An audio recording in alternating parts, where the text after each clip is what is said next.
Merci de m'avoir invité à faire un exposé ici. Je voudrais parler de la sinologie européenne et de la naissance de la recherche sur l'histoire des sciences en Chine. Entre 1814 et 1887. Tout d'abord, je voudrais parler pourquoi la recherche sur l'histoire des sciences en Chine a commencé. Et puis, après la naissance de la chaire d'études chinoises, comment les chercheurs français étudient les sciences chinoises, notamment l'astronomie. Et puis, enfin, je voudrais parler de la recherche de Julien sur les sciences traditionnelles. Avant 1814, beaucoup de chercheurs français se sont déjà intéressés aux phénomènes astronomiques chinois. Je voudrais d'abord parler de l'histoire des échanges entre Chine et Occident. Depuis 1582, les jésuites commencent à s'intéresser aux phénomènes astronomiques et à la chronologie historique de la Chine. À part les missionnaires, certains savants et astronomes européens s'intéressent aux sciences chinoises, notamment l'astronomie, notamment les phénomènes astronomiques, la chronologie et le calendrier chinois. Martini a écrit sur l'histoire chinoise et a fait des recherches sur la chronologie chinoise. Dans les années 80 du XVIIe siècle, Louis XIV a envoyé des mathématiques du roi en Chine. Giovanni Cassini a obtenu des manuscrits de l'astronomie orientale et il voudrait prouver la fiabilité des records astronomiques chinois. Par exemple, il a recalculé l'alignement des 5 planètes de Changshu, mais il garde ses doutes quant à ces records. Cassini a une grande influence sur les jésuites en matière de recherche astronomique. Antoine Gobill est influencé par Cassini. Il est arrivé à Pékin en 1722 et mort en 1759. Il a vécu à Pékin pendant 37 ans. Afin de corriger les doutes sur l'histoire chinoise, il commence à étudier sur la chronologie ancienne, les solstices. Il a envoyé ses résultats de recherche à Nicolas Fréret, à Étienne Soucier et également à Delisle et de Guigne. Les manuscrits et les lettres de Gobill n'ont pas été publiés, mais dans le 19e siècle, cela a suscité l'attention de Pierre-Simon de Laplace et de Lambre, parce que les recherches chinoises sur l'obliqué, sur la variation de l'obliquité, sur la période de révolution est très intéressant et très utile. Donc Laplace a rédigé les manuscrits de Gobill sur les solstices, également proposé l'explication pour la réduction de l'obliquité. Donc, grâce à l'appel de Laplace, de Sacy et Abel ont publié les manuscrits de Gobill en 1814. Pendant le XVIIIe siècle, à part Fourmont et Fréret, la sinologie était monopolisée par les jésuites jusqu'à la mort d'Amiot en 1793. Les jésuites ont rapporté beaucoup de livres. Ils ont joué un rôle important pour jeter la base de la sinologie, notamment sur la recherche des sciences et technologies, car les jésuites ont une formation scientifique. Ils avaient une réaction avec les savants français. Ils ont également reflété l'actualité des sciences en Chine de l'époque. Mais il n'y avait pas encore la sinologie professionnelle. Ensuite, je vais parler des recherches faites par les savants français sur les phénomènes astronomiques. Depuis le début du 19e siècle, il y a la naissance de la sinologie professionnelle. Et Abel Rémusat a joué un rôle très important. Lui et ses successeurs ont joué un rôle de fondateur pour la sinologie en France et en Europe. Par exemple, en 1811, il a publié Essais sur la langue et la littérature chinoise. En 1822, il a publié Éléments de la grammaire chinoise. Il a également rédigé des dictionnaires chinois. Il a également été invité à rédiger des catalogues de la Bibliothèque du Roi.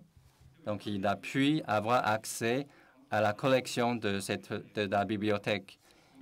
Il connaît également d'autres sinologues tels que Klaproth et Thomas Manning. Ces sinologues sont venus à Paris, car Paris était le centre de la sinologie de l'époque. En 1829, Abel Rémusat a publié un nouveau mélange asiatique, dans lequel il y a des biographies de 11 jésuites. Et il a fait l'éloge du travail des jésuites et il a également fait une introduction pour Sima Guang et Ma Duanling. Par exemple, il a mentionné la recherche sur la comète de l'examen exhaustif des documents Wenxian Tongkao. Il a également cité la recherche sur la comète de Alexandre Guy Pingré. Donc, Abel Rémusat et Julien ont pu avoir accès à la collection chinoise de la Bibliothèque du Roi. C'est une raison très importante de la naissance et de l'essor de la sinologie en France et en Europe. Édouard Constant Biot commence à s'intéresser aux phénomènes astronomiques et à la mathématique chinoise. Il a été commissionné par le Bureau des longitudes de Paris pour étudier les manuscrits de Gobil et les manuscrits de Damillon. Et il a publié un article là-dessus en juillet 1847.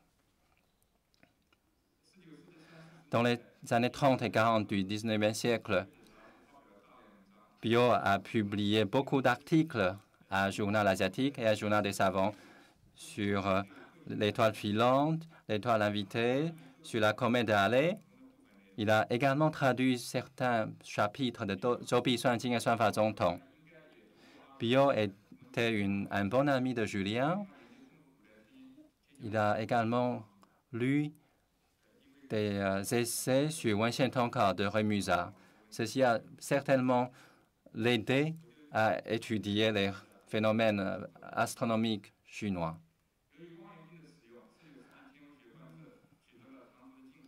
Grâce à l'utilisation de télescopes, l'astronomie a connu un très grand progrès dans le 19e siècle, notamment sur la comète et les petites planètes.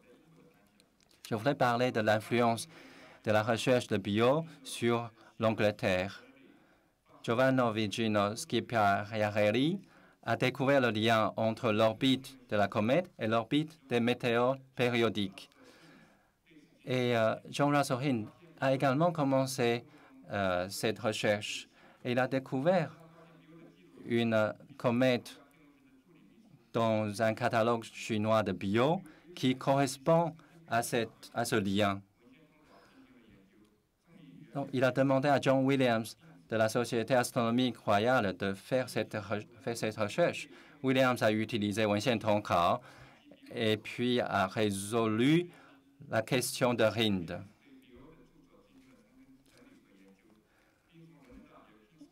Williams a rédigé les œuvres de Biot et a également emprunté la partie sur la recherche de Wenxian Tongkao de James Summers de King's College. Williams a beaucoup lu, y compris les œuvres de Goupil, la chromatograpie de Pingré et également les essais de Biot et Hidelaire.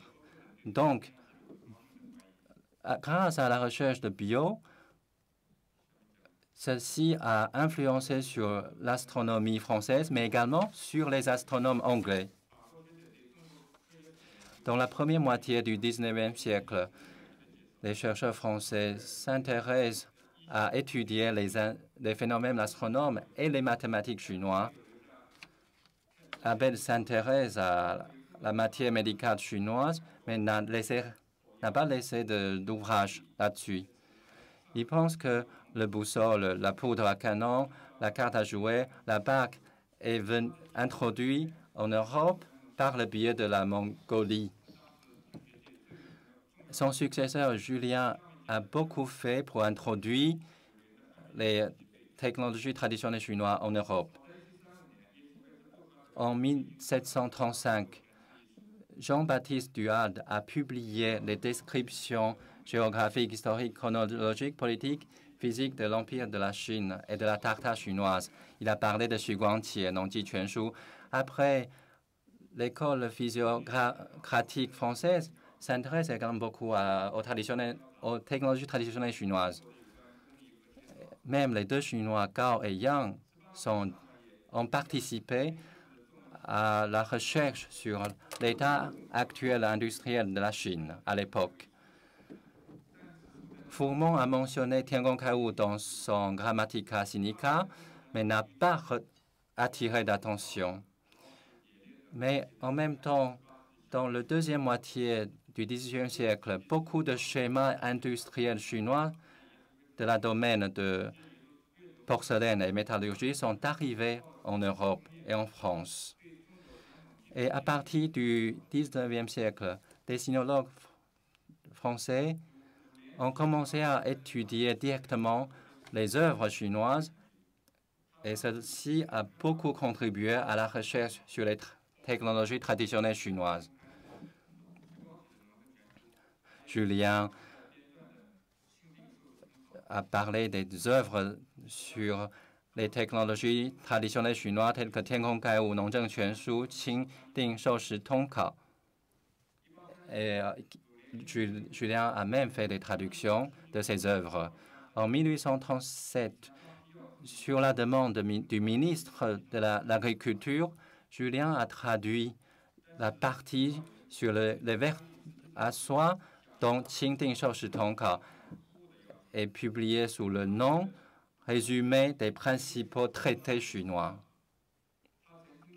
Mais en fait, cette traduction est destinée pour les éleveurs français de vers à soie, selon l'introduction faite par Camille Beauvais.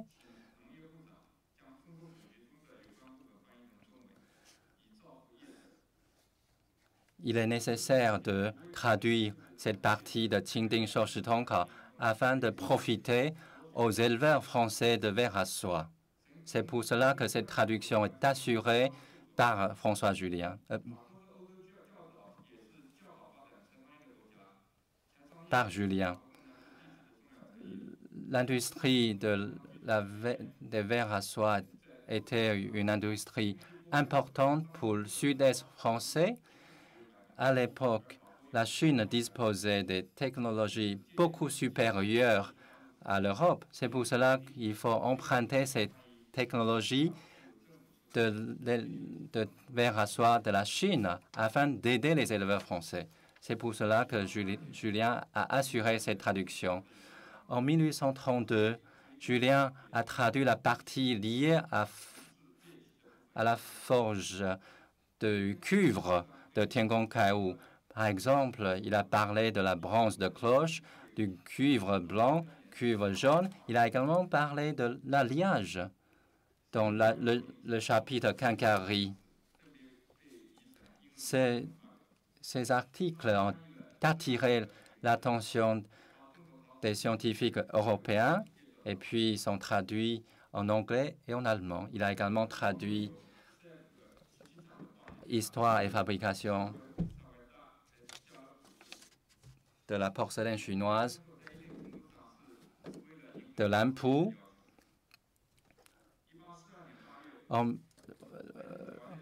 Le 26 août 1842, la signature du traité de Nankin a ouvert la porte de l'Empire chinois.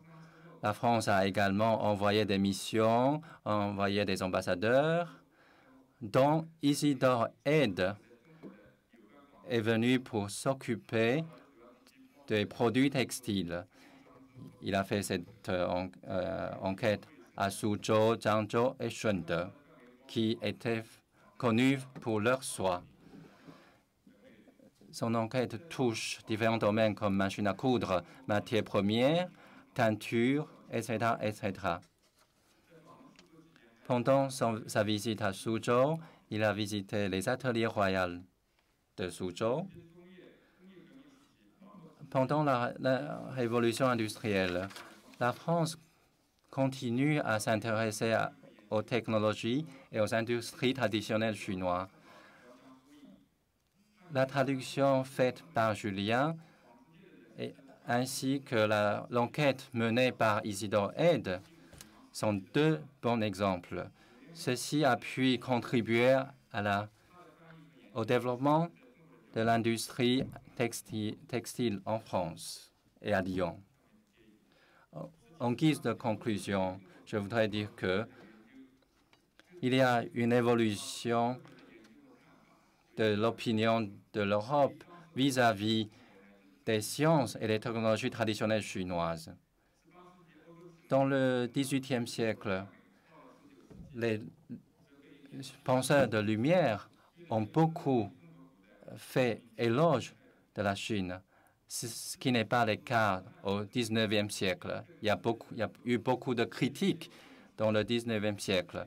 Mais à partir du XIXe siècle, beaucoup de savants européens peuvent lire les Chinois directement. Donc, ils ont changé leur évaluation sur les sciences chinoises.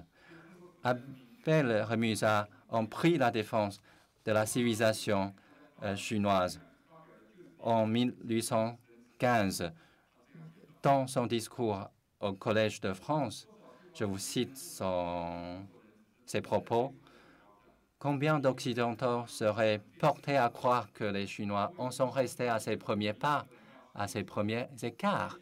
Dussé-je encourir le reproche d'enthousiasme et de partialité en faveur d'un peuple à la littérature duquel je me suis dévoué depuis plusieurs années? J'essayerai de ramener les esprits à une opinion moins défavorable. Il est peu d'Européens qui ne sourient en entendant parler de la géométrie des Chinois, de leur astronomie et de leur histoire naturelle. Mais il est vrai que les progrès que ces sciences ont fait parmi nous depuis 2 siècles nous dispensent de recourir aux connaissances de ces peuples éloignés. Doit-on pour cela renoncer à constater exactement quel est leur état actuel et surtout quel a été leur état ancien chez une nation qui n'a jamais cessé de les cultiver et de les honorer?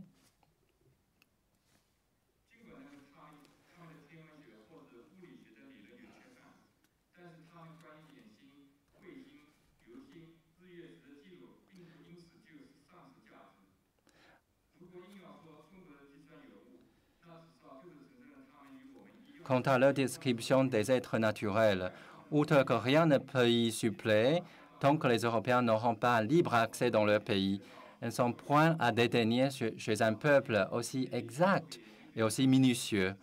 Et j'espère prouver par divers extraits de leurs livres relatifs à la botanique et à la zoologie que leurs écrivains en ce genre sont autant au-dessus des naturalistes latins ou du Moyen Âge, qui sont inférieurs aux Linnés, aux Jussieu et ou aux Desfontaines.